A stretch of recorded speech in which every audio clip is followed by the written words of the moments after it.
Hello students, welcome to BSc Microbiology Semester 5 and BSc Biotechnology Semester 5 video lectures. In both these subjects, we are discussing paper 501, in paper 501 and paper 8 respectively. In both these papers, we have discussed process of transcription up to this point. तो हमने transcription की जो process है ये last lecture में complete की है. Biotechnology के स्टूडेंट्स के लिए ट्रांसक्रिप्शन स्पेशली यूकैरियोटिक लेवल पे थोड़ा ज़्यादा डिटेल में डिस्कस करना होगा, जबकि माइक्रोबायोलॉजी के स्टूडेंट्स के लिए यूकैरियोटिक ट्रांसक्रिप्शन डिटेल में नहीं है. अब हम जो टॉपिक स्टार्ट करने जा रहे हैं दैट इज़ प्रोटीन सिंथेसिस और ट्रांसलेशन. ये ब्रॉड टॉपिक की मैं बात कर रहा हूँ कि अब हम डिस्कस करने जा रहे हैं प्रोटीन सिंथेसिस या तो ट्रांसलेशन. तो जो central dogma of molecular biology है, बराबर, ये सेंट्रल डोग्मा क्या कहता है कि DNA is a storage form of genetic information. Process of transcription converts this information in a form of RNA. Now, a process of a translation or a protein synthesis converts this information in a form of a chain of amino acids called polypeptide chain or a protein. तो central dogma क्या कहता है कि जो DNA है ये information का storage house है, ये सेल्फ रेप्लिकेटिव इन नेचर है. ट्रांसक्रिप्शन नाम की जो प्रोसेस है ये डीएनए की इंफॉर्मेशन को आरएनए में कन्वर्ट करता है. जबकि जो अब हम डिस्कस करने जा रहे हैं प्रोटीन सिंथेसिस, ये एक ऐसी प्रोसेस है जिसको ट्रांसलेशन भी कहते हैं, जिसमें आरएनए की जो इन्फॉर्मेशन है ये एमिनो एसिड की चेन मतलब कि प्रोटीन के फॉर्म में कन्वर्ट की जाती है. तो अब हम प्रोटीन सिंथेसिस या तो ट्रांसलेशन नाम का जो ब्रॉड टॉपिक है इसको डिस्कस करने जा रहे हैं. ये टॉपिक माइक्रोबायोलॉजी के पेपर 501 में यूनिट 3 में कवर होता है, जबकि बायोटेक्नोलॉजी के यूनिट नंबर 4 में कवर होता है. माइक्रोबायोलॉजी में यूनिट 3 काफ़ी लंबा है, जबकि यूनिट 4 में डीएनए रिपेयर मैकेनिज्म है जो एक्चुअली बायोटेक्नोलॉजी के सिलेबस में नहीं है. बायोटेक्नोलॉजी में जीन रेगुलेशन के साथ ये मॉलिक्यूलर जेनेटिक्स कंप्लीट हो जाने वाला है, जबकि माइक्रोबायोलॉजी के स्टूडेंट्स में ट्रांसलेशन और जीन रेगुलेशन के बाद भी एक अलग सा एक्स्ट्रा होगा यूनिट ऑफ डीएनए रिपेयर. तो ये तो बात की बात है. अभी हम प्रोटीन सिंथेसिस को स्टार्ट करें उसके लिए हमें मेजर टाइप्स ऑफ जो आरएनए है इसको समझना ज़रूरी है. तो 3 मेजर टाइप्स ऑफ आरएनए होते हैं, एमआरएनए, टीआरएनए और आरआरएनए. तो इस लेक्चर में स्पेशली हम टाइप्स ऑफ आरएनए हैं इसको ब्रीफली डिस्कस करने वाले हैं, because all these 3 major types of RNA are directly associated with protein synthesis. हम कहेंगे कि जो तीनों मेजर टाइप्स ऑफ आरएनए हैं ये प्रोटीन सिंथेसिस के साथ डायरेक्टली एसोसिएटेड हैं. एमआरएनए जो है इसके पास जो न्यूक्लियोटाइड सीक्वेंस होती है इसको जेनेटिक कोड्स के फॉर्म में रीड किया जाता है और वही जेनेटिक कोड को रीड करके प्रोटीन सिंथेसिस मशीनरी होती है ये एमिनो एसिड्स को प्लेस करती है वन बाय वन. टीआरएनए जिसको एडेप्टर आरएनए भी कहते हैं ये एमिनो एसिड को ट्रांसफ़र करता है at the site of protein synthesis machinery, जबकि आरआरएनए है which is a part of a protein synthesis machinery called ribosome. तो जो टीआरएनए होता है ये एमिनो एसिड को ट्रांसफ़र करने का काम करता है, जबकि जो आरआरएनए होते हैं ये रिबोसोम के स्ट्रक्चरल कंपोनेंट होते हैं, कैटालाइटिक कंपोनेंट होते हैं और ये प्रोटीन सिंथेसिस मशीनरी है. तो हम ऐसा कह सकते हैं कि तीनों टाइप्स के आरएनए जो होते हैं मेजर आरएनए, एमआरएनए, टीआरएनए और आरआरएनए ये डायरेक्टली प्रोटीन सिंथेसिस के साथ एसोसिएटेड हैं. जैसे आप डिटेल ऑफ प्रोटीन सिंथेसिस समझते जाओगे तो ज़्यादा कंसेप्ट क्लियर होता जाएगा. चलिए हम स्टार्ट करते हैं मैसेंजर आरएनए या तो एमआरएनए से. Okay, mRNA provides template for a synthesis of protein. मतलब कि एमआरएनए को रीड करके, एमआरएनए की न्यूक्लियोटाइड सीक्वेंस को रीड करके स्पेसिफिक एमिनो एसिड को प्लेस किया जाता है और प्रोटीन सिंथेसिस किया जाता है. अगर एमआरएनए ना हो तो इन्फॉर्मेशन नहीं होती है कि कौन सा एमिनो एसिड कहाँ पे प्लेस करना है. Means mRNA is a template for a synthesis of a protein or a placing of a different amino acid during a protein synthesis. Eukaryotes में mRNA synthesis is carried out by RNA polymerase 2. Eukaryotes में जो RNA polymerase 2 होता है ये protein synthesis करवाता है, जबकि prokaryotic system में a single RNA polymerase to transcribe the mRNA molecules. चलिए, अब जो mRNA मॉलिक्यूल होता है इसको हम स्ट्रक्चरली 3 पार्ट में डिवाइड कर सकते हैं, whether it is a prokaryotic और eukaryotic, but we can divide it into 3 segments. जो पहला वाला सेगमेंट होता है इसको कहते हैं 5 प्राइम UTR, मिडल सेगमेंट को कहते हैं ट्रांसलेटेड रीजन, और जो लास्ट पार्ट है इसको बोलते हैं 3 प्राइम UTR. इसमें मोनोसिस्टोनिक और पॉलीसिस्टोनिक mRNA में थोड़ा डिफरेंस आ जाता है, लेकिन फिर भी हम कह सकते हैं कि जहाँ पे प्रोटीन बनता है उस पार्ट को, mRNA के उस पार्ट को हम 3 सेगमेंट में डिवाइड कर सकते हैं, 5 prime UTR, translated region and 3 prime UTR. Remember, mRNA is only functional in a single stranded form. मतलब कि mRNA जो काम करता है ये सिंगल स्टैंडर्ड फॉर्म में ही काम करता है. तो ये जो फिगर है ये डबल स्टैंडर्ड नहीं है, सिंगल स्टैंडर्ड है. उसका 5 प्राइम रीजन को 5 प्राइम UTR कहते हैं, फिर एक ट्रांसलेटेड रीजन आता है और आता है लास्ट में 3 प्राइम UTR. चलिए, यहाँ पे जो लिखा है इसको समझते हैं कि mRNA is a RNA that provides a template for addition of a amino acid. मतलब कि mRNA को रीड करके एमिनो एसिड्स को ऐड किया जाता है ड्यूरिंग अ प्रोटीन सिंथेसिस, और इसीलिए mRNA is a template. Okay, nucleotide sequence of mRNA is read in a form of a genetic codes. मतलब कि जो न्यूक्लियोटाइड सीक्वेंस होती है इसको जनिन संकेत जेनेटिक कोड्स के फॉर्म में रीड किया जाता है. तो आपको MCQ में भी पूछा जाए कि genetic codes are present on which form of RNA, then it is the mRNA. चलिए, पहले पार्ट है 5 prime UTR. Okay, it is a section of mRNA before the start codon not read in a form of a genetic code. तो ये जो 5 prime UTR होता है ये UTR का मतलब होता है अनट्रांसलेटेड रीजन. मतलब कि mRNA का ऐसा पार्ट कि जिसकी न्यूक्लियोटाइड सीक्वेंस ट्रांसलेट नहीं होती है, ये एमिनो एसिड के फॉर्म में ट्रांसलेट नहीं होती है, इसलिए इसको अनट्रांसलेटेड रीजन कहा जाता है. तो ये AUG जो स्टार्ट कोडॉन है उसके आगे वाला पार्ट होता है, उसके 5 प्राइम वाला पार्ट होता है, और ये अनट्रांसलेटेड रीजन होता है. Although it is untranslated region, it is very important for a efficient translation process. बराबर, ये अनट्रांसलेटेड रीजन जरूर है लेकिन ये एफिशिएंट ट्रांसलेशन के लिए काफ़ी इंपॉर्टेंट होता है.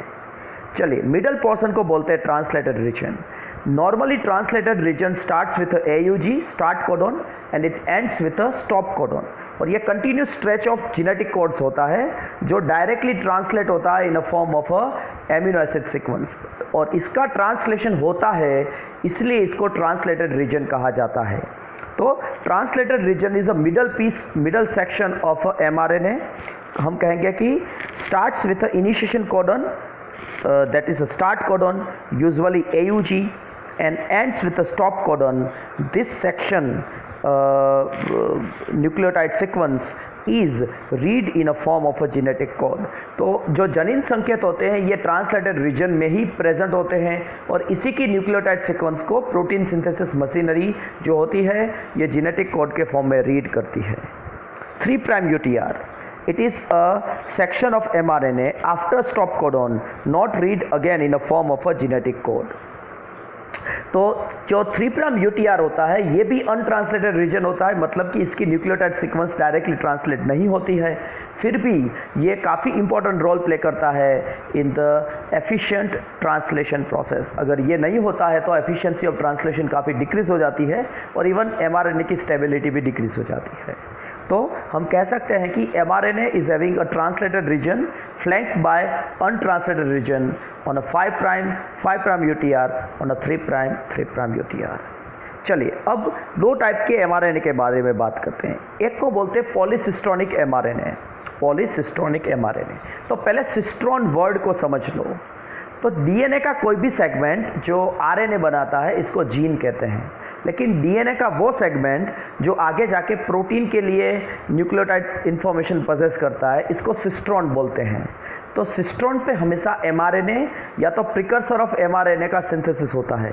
कोई भी जीन जो आरएनए बनाएगा, ये आरएनए, आरआरएनए, टीआरएनए, एमआरएनए, एसएनआरएनए, एसएनओआरएनए, कोई भी आरएनए हो सकता है, लेकिन हर एक जीन सिस्ट्रॉन नहीं होता है। ऐसा जीन कि जिस पे एमआरएनए का ट्रांसक्रिप्शन होता है, इसको सिस्ट्रॉन बोलते हैं। इसको क्या बोलते हैं? Cistron. Cistron basically represents a protein coding unit. हम कहते हैं कि सिस्ट्रॉन एक प्रोटीन कोडिंग यूनिट को रिप्रेजेंट करता है। अब एक डीएनए सेगमेंट में जब एक से ज़्यादा सिस्ट्रॉन होते हैं तो इसको पॉलीसिस्ट्रॉनिक जीन्स बोलते हैं। इसको क्या बोलते हैं? Polycistronic genes. जबकि इस पे जब ट्रांसक्रिप्शन होता है तो एक सिंगल एमआरएनए बनता है जिसमें जिसमें सभी सिस्ट्रॉन की इंफॉर्मेशन होती है, लेकिन ड्यूरिंग प्रोटीन सिंथेसिस सेपरेटली बाद में प्रोटीन बनता है। तो यहाँ पे आप देखो कि पॉलीसिस्ट्रॉनिक एमआरएनए कैसा होता है। देखो, ये एक पॉलीसिस्ट्रॉनिक जीन है जो हम लैक ऑपेरॉन में स्टडी करने वाले हैं, जो आप ऑलरेडी 12th में स्टडी करके आए हो, लेकिन अब ये आपके लिए काफ़ी पुराना टॉपिक हो चुका है तो आप भूल गए होंगे।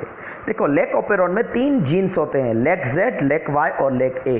मतलब कि 3 अलग अलग प्रोटीन की इंफॉर्मेशन एक साथ होती है। अब इनको ट्रांसक्राइब करने के लिए 3 प्रमोटर नहीं होते हैं, सिर्फ एक ही प्रमोटर होता है, सिंगल प्रमोटर। जब ट्रांसक्रिप्शन होता है तो 3 अलग अलग एमआरएनए बनने की जगह पे एक सिंगल कंटिन्यूस एमआरएनए बनता है। इसको पॉलीसिस्ट्रॉनिक एमआरएनए बोलते हैं। इस पॉलीसिस्ट्रॉनिक एमआरएनए में Z, जो लैक Z जीन है, उसकी भी इंफॉर्मेशन होती है, लैक Y की भी होती है, लैक A की भी होती है, और यह सिंगल स्ट्रेच कंटिन्यूस एमआरएनए है जिसको हम पॉलीसिस्ट्रॉनिक एमआरएनए बोलेंगे। जब प्रोटीन सिंथेसिस होगा तो तीनों सेपरेट प्रोटीन्स इसमें से बनेंगे।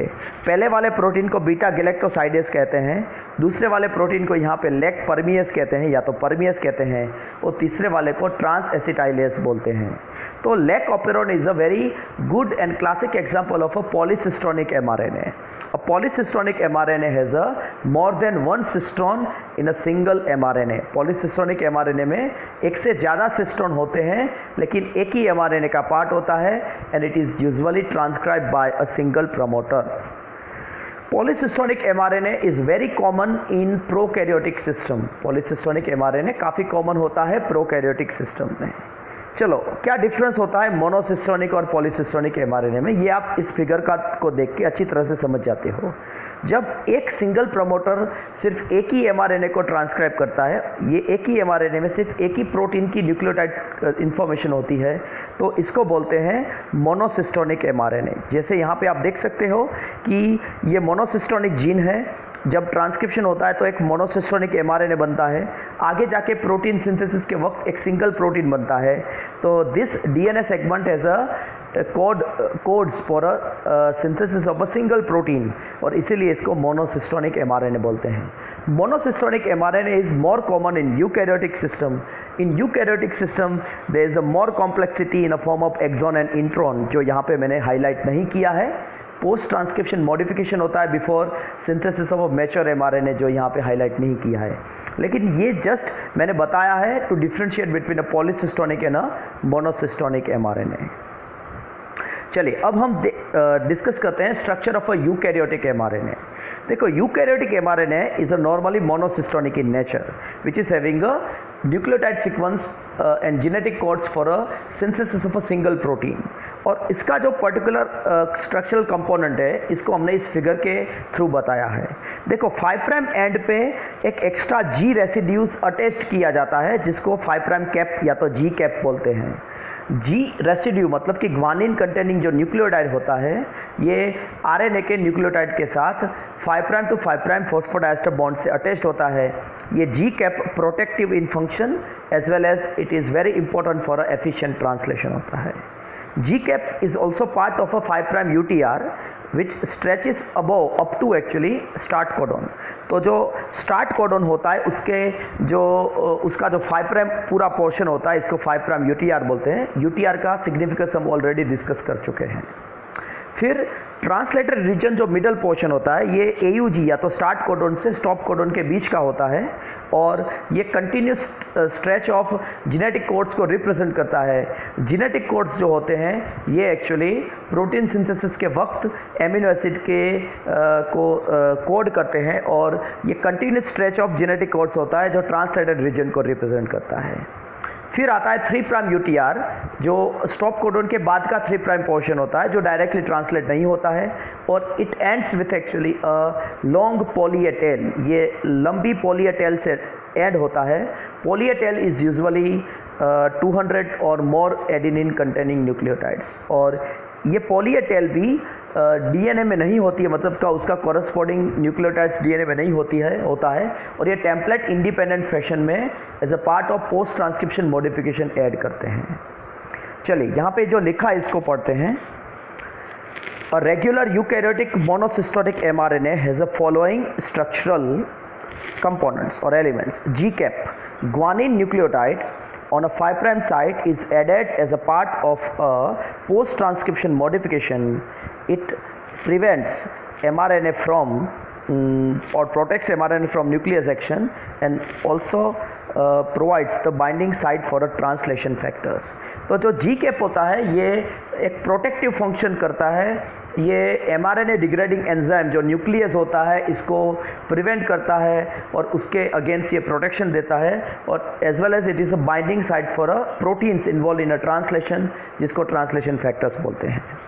फिर आता है 5' UTR जो अनट्रांसलेटेड रीजन है। ऑल्दो ये अनट्रांसलेटेड रीजन है, लेकिन it is very important for a binding of a translation factors as well as ribosome, और ये काफ़ी इंपॉर्टेंट रोल प्ले करता है इन ट्रांसलेशन। फिर कोडिंग रीजन जो ट्रांसलेटेड रीजन है, a region that starts with a start codon and region that ends with a stop codon. ये continuous stretch of nucleotides हैं जो जेनेटिक कोड्स के form में रीड किए जाते हैं।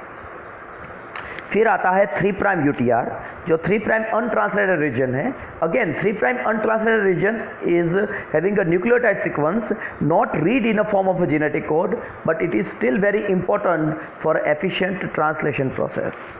फिर आता है poly A tail. A poly A tail is a stretch of about 250 or more adenine nucleotides। तो ये एक लंबी एडेनिन न्यूक्लियोटाइड की टेल है जो 250 या तो ज़्यादा एडेनिन न्यूक्लियोटाइड पोजेस कर सकती है। Okay, added on a 3' end in a template independent manner, मतलब कि जब ट्रांसक्रिप्शन हो जाता है कंप्लीट, बाद में ये पॉली ए टेल ऐड की जाती है as a part of a post transcription modification.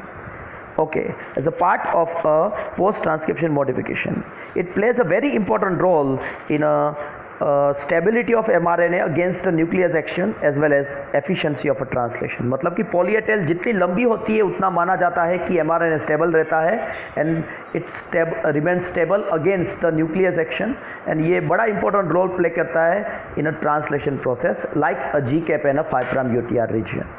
तो यहाँ पे हमने जो mRNA है इसके बारे में ब्रीफ डिस्कशन ये फिनिश की है। जैसे आप आगे आप ट्रांसलेशन के स्टेप्स पढ़ते जाओगे, आप mRNA के रोल को ज़्यादा अच्छी तरह से समझते जाओगे।